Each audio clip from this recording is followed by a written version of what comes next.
Às vezes a gente estava no meio de um tiroteio, já aconteceu de a gente precisar sair rápido, já aconteceu várias vezes a gente precisar entrar rápido dentro da igreja, porque a gente estava bem no meio da comunidade. Gente, eu sumi, não foi? Eu sei. Você que estava me acompanhando aqui no canal, viu que eu sumi por uns 2 meses, 2, 3, nem lembro. Mas eu vou contar pra vocês, eu não abandonei o canal, eu sei que eu tenho um chamado pra estar aqui. Deus tem um propósito. Eu não estou aqui por mim, pelo meu nome, pra ter muitos seguidores. Eu estou aqui com um propósito, que é discipular pessoas na palavra de Deus e tornar mulheres mais parecidas com Jesus. E eu preciso contar pra você por que eu sumi e aproveitar e contar um pouco da minha história, porque vai fazer sentido pra você. Nesses meses que eu passei fora, eu estava vivendo dias muito intensos na nossa igreja local. Por isso que eu preciso contar para vocês um pouco da nossa história, da minha história com o meu esposo. Para você que está chegando a primeira vez aqui no canal, seja muito bem-vinda. Esse é um canal para mulheres que querem se parecer mais com Jesus. E você, homem, que também deseja isso, você também é bem-vindo. Não se esqueça de se inscrever aqui embaixo se você ainda não é inscrito. E curtir logo, curta logo, porque eu lhe garanto que essa história vai edificar você. Bom, eu me chamo Thaís. Eu sou filha de pastor e esposa de pastor hoje. Nós moramos aqui em Manaus, no meio da floresta amazônica, num calor de 40 graus. Mas essa cidade trouxe para nós um grande chamado. Eu nasci aqui eu conheci meu esposo que é do Ceará. Aqui eu cresci numa igreja saudável e aqui hoje estamos pastoreando e implementando uma nova igreja. Por que eu tô contando isso pra você? Primeiro porque acho que eu nunca contei direito a minha história ministerial aqui no canal e eu quero deixar registrado aqui. Eu nem sei se esse vídeo vai ser interessante para muitas pessoas, mas eu tenho certeza que foi Deus que pediu para eu falar isso para vocês, porque eu sei que vai ser pontual para alguém. Talvez seja você. Eu me casei aos 22 anos de idade e com 23 anos, com apenas 1 ano de casados, eu e meu esposo fomos enviados para começar para pastorear uma igreja que na verdade já existia, já tinha 10 anos de existência, no meio de um bairro bem perigoso da nossa cidade, uma zona de periferia, que alguns lugares chamam de favela, aqui nós chamamos de invasão, que são ocupações desordenadas, e onde o tráfico é muito intenso. E nós fomos enviados para esse lugar jovens, gente, 22 anos. De repente nos vimos sem experiência num local novo, com uma igreja que já existia, com pessoas mais velhas que nós, que já tinham nossa idade de tempo de casado, sabe? 22 anos de casado. E Deus nos colocou ali. Apesar de termos sido treinados em uma boa igreja, a realidade do campo missionário foi muito diferente do que nós esperávamos, e até pela nossa pouca idade também. Mas Deus nos moldou ali, Deus trabalhou em nosso coração, trabalhou o nosso fracasso. Deus trabalhou através do fracasso, o nosso orgulho, a nossa autocomiseração, a nosso senso de que nós dávamos conta, sabe? Deus nos ensinou nesse tempo a sermos dependentes dele, Deus nos ensinou a sermos humildes. Eu poderia listar grandes coisas aqui que Deus nos ensinou, e nós já estamos nessa igreja há 7 anos. E lá no início, quando nós chegamos, depois de um tempo, Deus começou a colocar um sonho no nosso coração, não só no nosso, mas de toda a igreja, que era se mudar daquele lugar. Primeiro porque aquele lugar era muito perigoso. É muito perigoso estar ali, era do lado de 2 bocas de fumo, então era perigoso para os nossos membros chegarem. Às vezes a gente estava no meio de um tiroteio, já aconteceu de a gente precisar sair rápido, já aconteceu várias vezes a gente precisar entrar rápido dentro da igreja, porque a gente estava bem no meio da comunidade. Mas esse não era o único ponto, afinal é preciso também ter igreja nesses lugares, né? Mas outro ponto era que o terreno não era nosso, então era um terreno cedido pela prefeitura, uma história enrolada aí, e nós sonhamos, nós precisamos sair desse lugar. Gente, a gente não tinha dinheiro, era uma igreja de periferia, com pessoas humildes como nós também não tínhamos dinheiro, e nós fomos juntos. Esqueci de contar essa parte, mas o meu esposo é um pastor voluntário, a gente não recebe nada da igreja, nós somos completamente voluntários. Meu esposo trabalha no distrito industrial aqui de Manaus, ele é engenheiro de produção, e eu sou arquiteta, e nós não dependemos nada da igreja. Uma igreja que já era pobre, humilde, né? E nós juntos começamos a sonhar e a exercer fé. Durante 4 anos nós oramos e começamos a juntar dinheiro. Nos 2 primeiros anos nós juntamos dinheiro para comprar um terreno, e só isso já era um sonho, já era algo que nunca A igreja nem tinha usado, talvez, sonhar tão longe, e Deus nos enviou para ali. Uma das coisas era, claro, saia de lá, exerça a fé. Então, após 2 anos de muita oração e passando pela pandemia, gente, nós finalmente conseguimos juntar o valor de um terreno que ficava do lado de um shopping da cidade, que era no mesmo bairro, mais ou menos, assim, um bairro próximo, que não seria tão ruim para os membros que já existiam na igreja, mas num lugar muito mais acessível, porque o bairro que a gente estava hoje era muito dentro da comunidade. Então era difícil chegar de ônibus, até o Uber para entrar era difícil, gente. O que aconteceu é que esse lugar tinha parada na frente, passava aquelas ônibus lotação, não sei se tem na sua cidade, e tem um shopping ao lado, tem um supermercado, tem academia, é um lugar incrível, e nós sonhamos, gente, é um sonho impossível, mas para Deus nada é impossível, e nós conseguimos o dinheiro.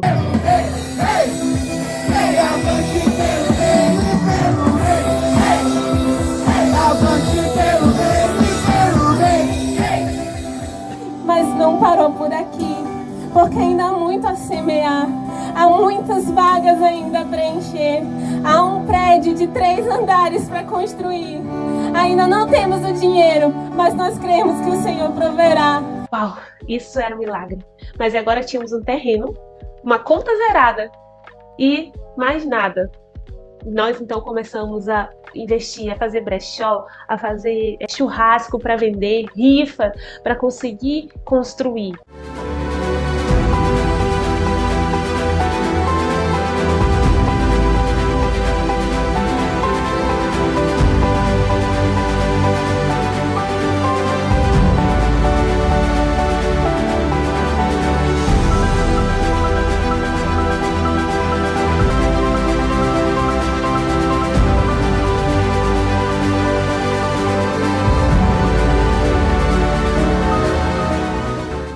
Foram muitos desafios nesse processo, mas 2 anos depois, nós conseguimos construir uma igreja. Ainda não está completamente terminada, mas eu contei isso para você, porque esses 2 meses, os membros se uniram, nós nos unimos com um só propósito, para terminar, para ajudar a terminar. Os membros mesmo, nós pegamos a mão na massa, literalmente, eu aprendi a emassar a parede. Eu sou arquiteta, gente, não pedreira, mas nesses últimos meses eu aprendi até a ser pedreira. A gente emassou a parede, pintou, lixou, nós fizemos várias coisas, os próprios membros. Aqui, ó, já fizemos essa parte, faltando isso lá atrás ainda, que o pastor, mão na massa. Os homens fizeram uma calçada, concretaram, sabe? Então, nós ainda não temos muito dinheiro, ainda não somos uma igreja rica, mas somos uma igreja apaixonada por Jesus e que temos um propósito. O propósito não era só um lugar maior, mas era alcançar mais vidas, é construir a eternidade. Até esse nosso lema, construir a eternidade, sabendo que cada tinta que eu passo não é só uma tinta, é a sala de alguém que vai ouvir da palavra de Deus, e isso é glorioso, sabe? Nesses últimos 2 meses eu não consegui estar presente aqui no YouTube, porque o que eu faço, eu busco fazer de todo o meu coração, sabe? E eu entendi nesse tempo com Deus, que Deus me queria, sendo apenas a esposa do pastor. A minha igreja local. E você aí, uma esposa de pastor, às vezes Deus vai te pedir, se concentra na igreja local. A igreja local é algo divino, precioso. Muitos querem estar nas conferências, nos grandes ajuntamentos ao redor do mundo. Mas é a igreja local que discipula, que está ali, que são os verdadeiros pastores. E é muito importante a igreja local. Não menospreze a sua igreja local. Sirva na sua igreja local. Ame sua igreja local, porque a igreja local que é a base. Para depois saírem daí grandes pregadores, palestrantes, etc. Mas é a igreja local que começa, sabe? É a base, é onde deve ser investido primeiro os seus esforços, os recursos. E lembra daquele casal de 22 anos inexperiente? Deus usou, porque não era sobre nós, gente. Ali a gente entendeu que todos os nossos dons, todos os nossos talentos não valeram de nada. Não foi por quem eu sou, por quem meu marido é, porque nós somos eloquentes, falamos bem, que nós chegamos até aqui. Não foi. Se fosse, a gente teria falido aquela igreja há 7 anos atrás. Mas foi tudo pelo poder de Deus, através de muita oração, muita consagração, muita palavra de Deus, nos jejuns, intercessões. A igreja se posicionou mesmo em oração e assim exercemos fé. E hoje nós conseguimos, enfim, inaugurar E agora em setembro foi o culto de oração, foi lindo. Vou mostrar aqui. O nosso pastor presidente esteve lá e eu vou mostrar aqui para vocês um vídeo. Foram 2 anos e 9 meses de orações e trabalho árduo. E hoje, a membresia da Nova Igreja Batista do Nova Cidade inaugura sua nova sede, a Nova Igreja Batista Via Norte, localizada na zona norte de Manaus. A igreja inicia suas atividades com mais de 300 membros dentro de um projeto desafiador.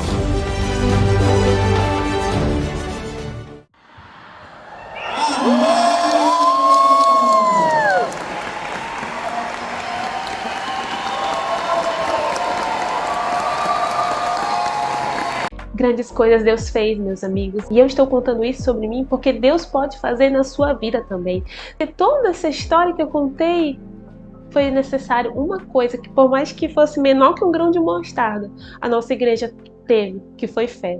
Sem fé, a Bíblia vai dizer lá em Hebreus 11, versículo 6, que sem fé é impossível agradar a Deus, porque quem vai a Deus precisa crer que Ele existe e que recompensa aqueles que o buscam. Olha só o que esse versículo diz. É preciso, às vezes, andar por fé. E o que é fé? No próprio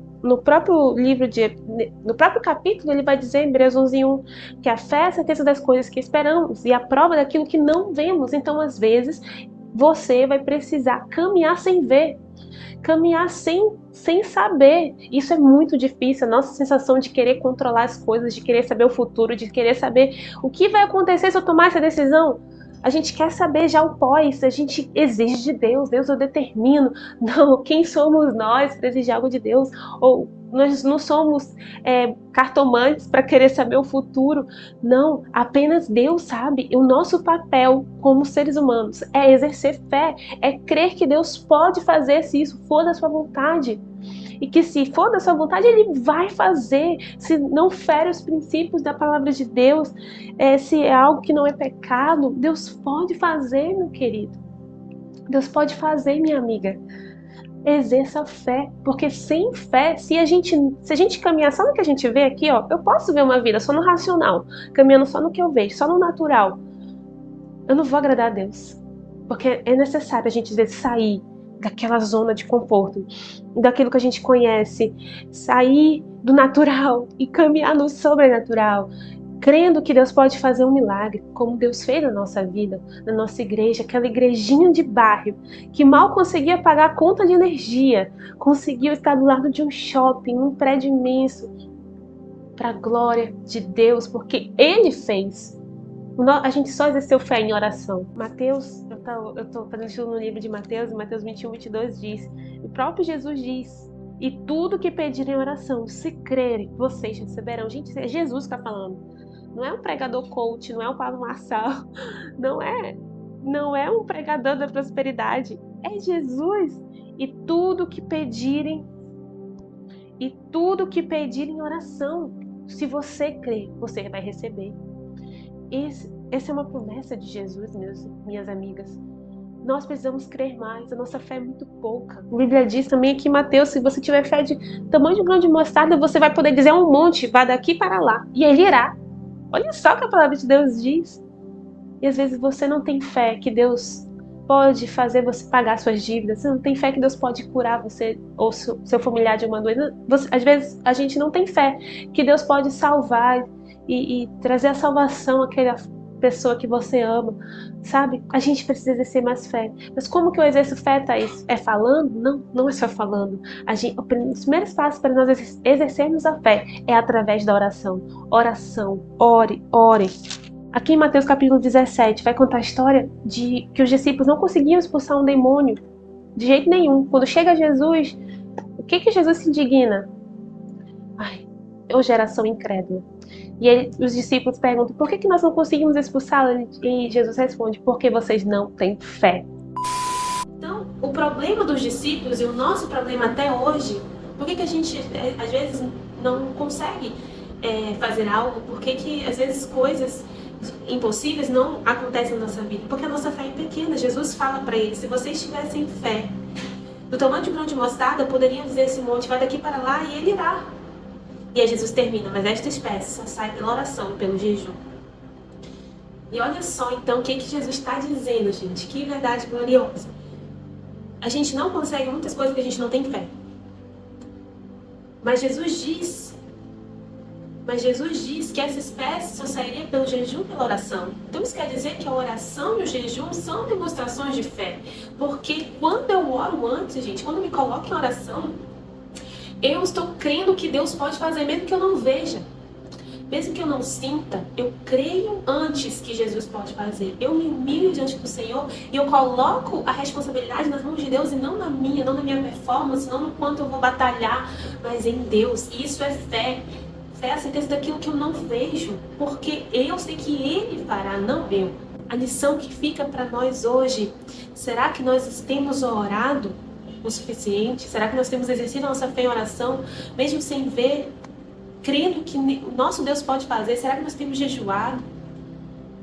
Tudo que Deus fez, gente, na nossa igreja, nesse tempo, foi através da oração e do jejum. E mesmo assim, às vezes, eu sei que o nosso coração tende à incredulidade. Em outra passagem, se não me engano, em Lucas, dessa mesma história, vai dizer que o pai chega com Jesus e diz: Jesus, me ajuda a vencer a minha incredulidade. Às vezes a gente tem que chegar para Deus e dizer, porque a nossa fé, nós somos pecadores, nossa fé é pequena. Eu estou contando isso para vocês, não para dizer, nossa, olha como tivemos muita fé e conseguimos isso. Não, nesse tempo nossa fé vacilou muitas vezes, até agora, vendo tudo que Deus fez. A nossa fé às vezes ainda vacila. Jesus, será que eu vou conseguir pagar essa conta? Será que a igreja vai conseguir se sustentar? E vem vários questionamentos, porque a nossa fé é pequena, mas a gente vai lá e ora: Jesus, me ajuda a vencer a incredulidade. E Jesus faz isso, gente. Mas vá em oração, ore mais. Quais áreas da sua vida você está precisando exercer mais fé? Reflita aí. Será que é para pagar as suas dívidas? Será que é pela salvação de um ente querido? Será que é pelo emprego? Eu não sei, mas eu sei que tudo que pedirem em oração, se crerem, vocês receberão, como disse o nosso Senhor Jesus. Eu espero que esse vídeo tenha edificado a sua vida e que a minha história possa ter te edificado de alguma forma. Que não é a história de uma super-heroína que pode muitas coisas, é a história de uma mulher fraca, mas que tem buscado a cada dia mais depender do Senhor Jesus, que tem um Deus grande, e você também tem esse Deus. Compartilhe aqui comigo nos comentários qual área você precisa exercer mais fé. Vamos juntas, que é uma comunidade aqui de oração. Vamos, compartilha aqui comigo. Eu quero orar por você. Não se esqueça de curtir esse vídeo e de compartilhar com outras mulheres também, que podem ser edificadas. Deus te abençoe. Tchau, tchau.